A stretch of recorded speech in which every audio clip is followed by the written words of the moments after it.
জবাবে ইরানের পাল্টা হামলায় ব্যবহৃত ক্ষেপণাস্ত্র তেল আবিব, হাইফা সহ বিভিন্ন গুরুত্বপূর্ণ স্থানে আঘাত হানছে। ইরানি সংবাদ মাধ্যমগুলো বলছে দেশটি ইসরায়েলি লক্ষ্যবস্তুতে চতুর্থ দফায় ক্ষেপণাস্ত্র ছুড়েছে, যার প্রেক্ষিতে পুরো ইসরায়েলে আবারও সতর্কতা সাইরেন বেজে উঠেছে। এখনও কিছু সময় পর এই সাইরেন বেজে চলেছে। আল জাজিরা সূত্রে জানা গেছে, ইসরায়েলের উত্তরের বহু এলাকায় শক্তিশালী বিস্ফোরণের শব্দ শোনা গেছে। প্রত্যক্ষদর্শীদের ভাষায় বিস্ফোরণের তীব্রতায় কেঁপে ওঠে ভবন। আতঙ্কে লোকজন রাস্তায় ছুটে আসে।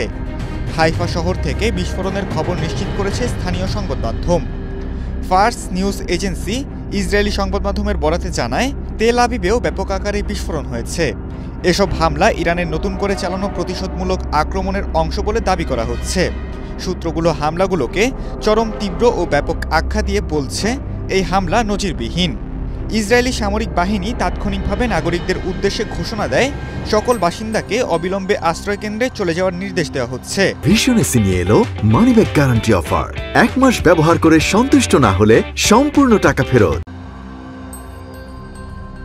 ইসরায়েলের চ্যানেল 14 ও চ্যানেল 13কে উদ্ধৃত করে ইরানি সংবাদ সংস্থা মাহের নিউজ জানিয়েছে, তেল আবিবের দক্ষিণে অবস্থিত একটি ইসরায়েলের কৌশলগত সামরিক স্থাপনায় ইরানি ক্ষেপণাস্ত্র আঘাত এনেছে।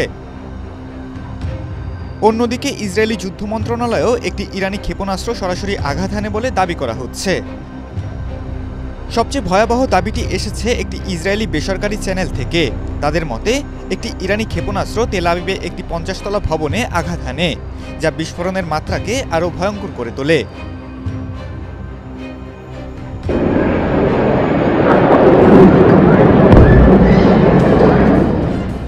খালিদুল ইসলাম তানভীর, এটিএন বাংলা।